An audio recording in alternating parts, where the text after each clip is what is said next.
1981, Monklands Sporting Car Club opened Forrestburn shortly after, the first purpose-built Hillclimb track in the UK since Brooklands in 1907. Slinking up and over Lockside, back down to the hairpin, and past the scary wall on the way up to Summit, the project was phase 1 of what was originally planned to include a large international circuit. Unfortunately, these plans never came to fruition. The weekend got underway with both an incoming geomagnetic and thunderstorm. Heavy rain and wind belted the track, giving me an intense lesson in location filming. Sunday brought better but unpredictable weather to the track, and many still faced the odds, using the dry spells to find personal bests.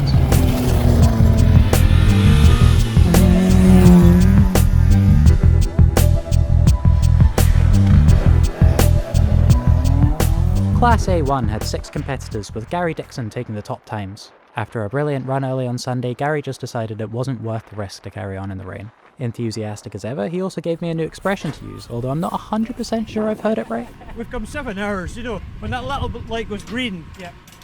Yeah, but who broke the hurley? Ian and Dan Wright gave the Jazz a Forrestburn debut, with Ian finding second place, just a half a second ahead of Graham Shee in his Fiesta. John Hamilton rounded out the class with a 59.7. John Bruce was 5th with a new personal best on Sunday, competing alongside son Euan, who runs in the junior class. The pair were only 700ths apart, a fine Father's Day present for John to finish fastest. Euan was the first junior to race in the UK, and still the only one in Scotland. I had a chat with Euan on Sunday and battled the wind to hear about his journey. I'm Euan Bruce. I started in September 2023, been in hill climbing and sprinting pretty much my whole life through my dad doing it from when he was younger and just growing up with it really. Doing hill climb's probably my favourite one. Just the thrill you get going up the hill and or around the track, it's just great fun. It's so tight and twisty and just, it's exciting.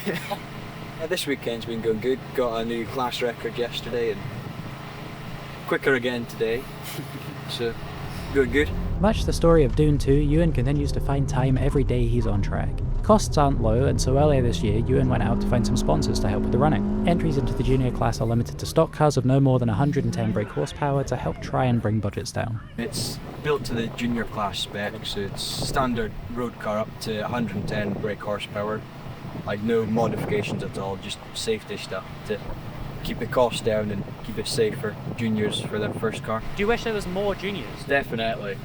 Definitely wish there was more. Just it's not very well known at all. Yeah. It's not publicised enough for other juniors to know. You need to really know what you're doing to be able to do it. You can't just come in as a complete novice, and you need to know things before you can do it really. How to drive is a big thing. Of course, you don't have an actual No driver's license at all. At what point do you think we beat your dad? Well, at the moment already. I was beating him yesterday and a couple other events. So. Yeah, we're about on par at the moment. So. Despite the high costs of running, Bruce Racing still finds time and energy to raise money for further causes, currently running a Just Giving page for Alzheimer's Scotland in the race against dementia, with the paddock showing some fantastic support.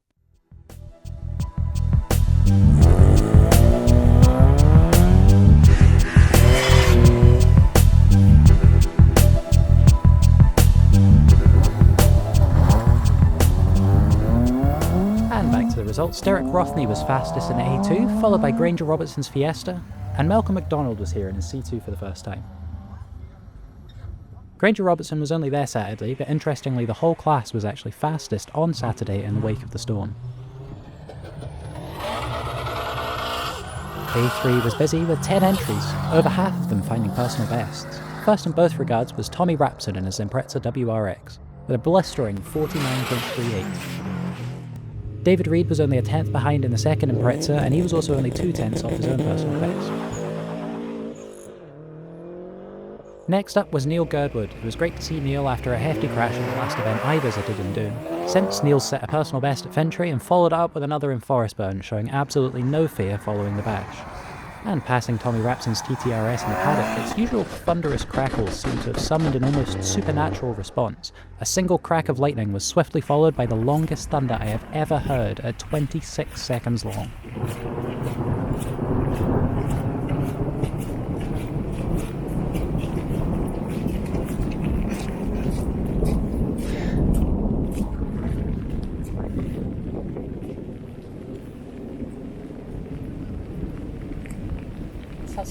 inspirational.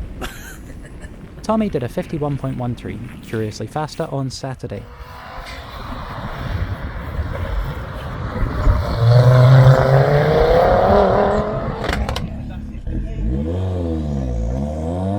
Simon Rothney set a 52.92 on his way to a personal best, and it was my first time seeing Michael Jenkins or his Yaris up a hill.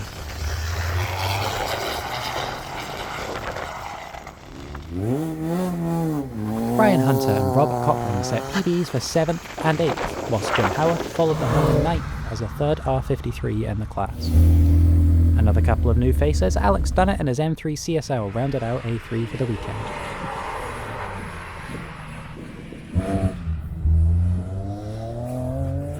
Jamie and Guy gave another close battle through the weekend, the pair separated by just over a tenth in the Caterham 7.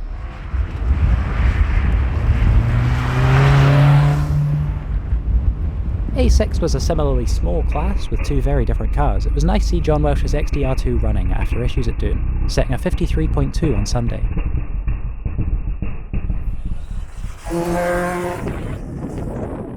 And it was the first time I've seen Paul Ray in his Robin Hood 2B, the first time I've seen a Robin Hood at all for that matter. The Series 3 Lotus 7 copy was made by a British company that started out with Ferrari Daytona replicas. Robin Hood was since bought by Great British Sports Cars, who went on to make the GBS Zero, like the one seen this weekend with Ross Sutherland.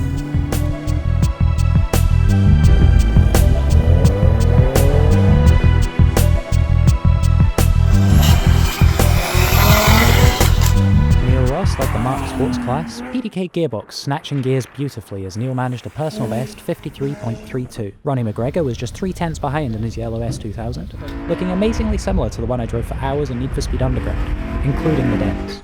Very cool to see on track. And following on with childhood gaming, this time Ferrari Challenge. I couldn't believe my eyes seeing John Shelley's F355 Challenge preparing for a run. It looked and sounded exactly as wonderful as you'd imagine as it twisted its way around the course.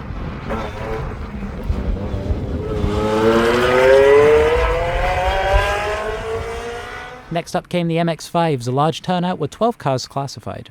Robert Ewell Sr. set a PB to take the win with a 52.96. Mike and Jim King were close behind with a 53.22 and 5.5 respectively.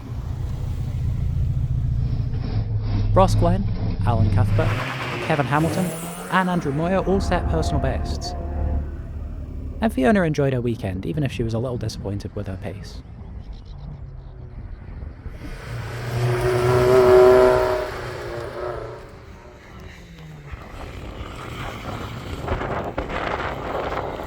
Rowan Skinner did a 52 dead in his Austin Mini, while Peter Waring did a personal best time on Sunday afternoon. Angus Buchan would ideally be in his Terrapin this weekend, but an unfortunate incident at the previous event left it missing a wheel or two. NAF gear ratio on his 205 wasn't much fun either, but still Angus was in great spirits, and he was glad to be out on track. B3 was a solo class, Henry Simmons and his RS Megane 250. Henry was quick in the rain on his first Saturday run, but an error at the hairpin claimed some bodywork.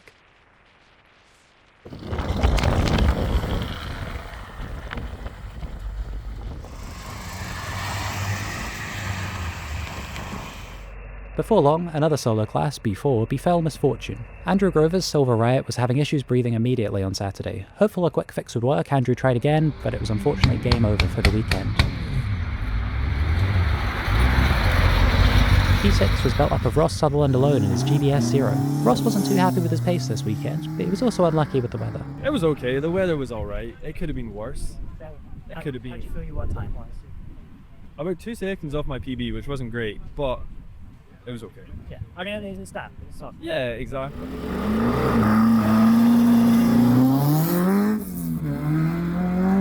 Mark Rennie's Ford Fiesta was fast, his best run of a 53.73, a new personal best on Sunday.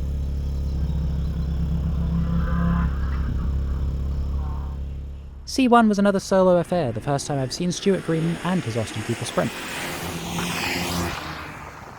I'm not sure if it was Stuart's first time here, but if so, I hope that a big moment at the hairpin hasn't put him off too much for next time.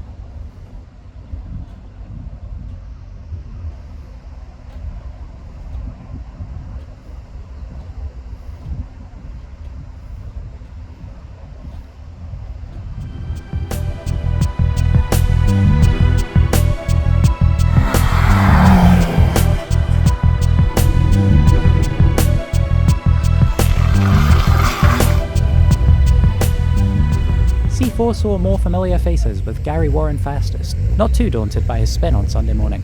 Gary told me that the Hoosier tyres are up to scratch when it's hot, but do struggle to get anywhere near the Avon's performance in colder conditions.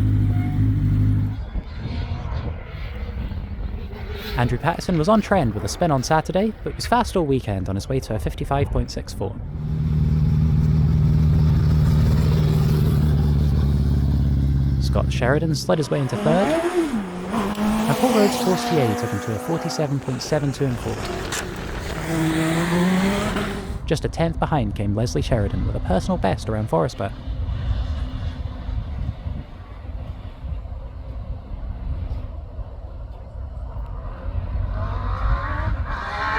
Tom Graham was after in his ever-present Megapin K7.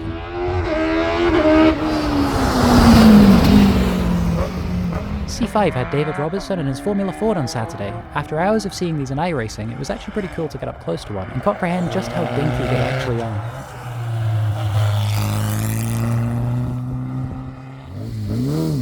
Then came the classics, D1 headed by Steve Cooper in his Sprite, the class record holder.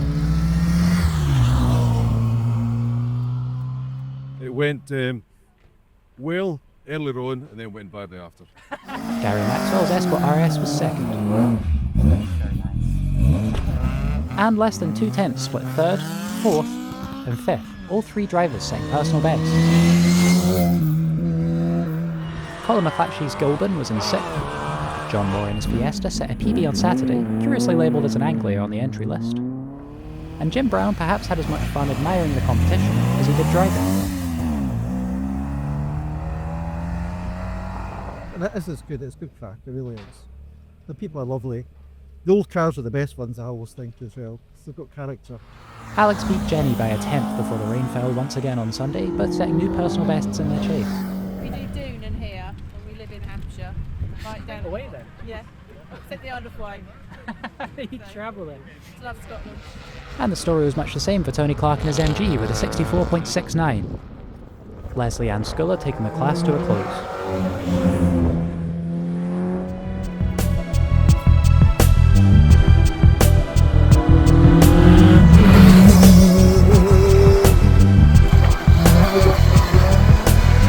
Decidedly went to Neil Hopkinson in his Austin Mini, setting a 56.87 on Sunday, and possibly the best name for motorsport here this weekend, John Pace came in second with a new personal best in his MG BGT. It was Simon Richards' first ever Hillclimb, his VW Porsche, very much looking and sounding the part. I'm not sure what engine was in the Porsche, it was listed as a 2.2 litre on the entry list, so it must be non-standard. Simon seemed to have fun for his first try. Challenging, but enjoyable. The car's still in one piece, so yeah, that's good. David Chapman was only here on Saturday, though his MGB was looking at home on the stormy Scottish hills. And last but not least was D3, with Doug taking his first win of the year over John's Brabham. Doug spent the week up to Forrestburn building a new gearbox for his Fisher Spyder, which seems to be working a treat. The dogtooth gearbox skips synchronization, leaving that task up to the driver instead, so get it wrong and you're likely to cause damage, but get it right and, well, you'll have much faster shifts and end up like Doug, in first place. Despite the fear from the rear and the rain, John was as welcoming as ever and still beaming off the back of a new PB in Gosby the week before. More importantly, this is going back in the trailer and I don't have explanations to make when I get home as to Yeah, exactly. why we need to go and raid the banks. All that drew a wet, windy but wonderful weekend at Forrestburn to its finish. Thank you for watching, and if you enjoyed the video, check out this one that YouTube thinks you'll like.